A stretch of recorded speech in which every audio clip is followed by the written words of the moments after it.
आता आम्हाला पुनर्विकास हा खूप गरजेचा आहे. म्हणजे इथले ड्रेनेज, पाणी किंवा स्ट्रक्चर जे आहे ते आता खूप जुनं झालं आहे, ढासळायला आलं आहे पार. तर आम्हाला वाटत होतं आता घरं व्हावीत, पण काहीच कारणास्तव कामाला स्टे लागला. तर सगळे वसाहतमधले सगळी जनता एकदम ॲपसेट झाली होती.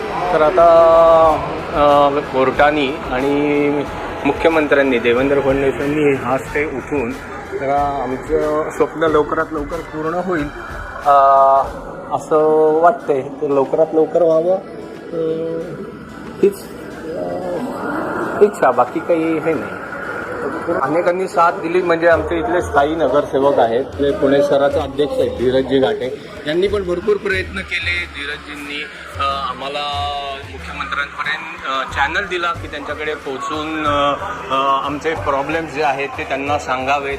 त्यानंतर त्यांनीच तो स्टे उठवला. याबद्दल त्यांचे आणि धीरजजींचे आम्ही खूप खूप आभार मानतो.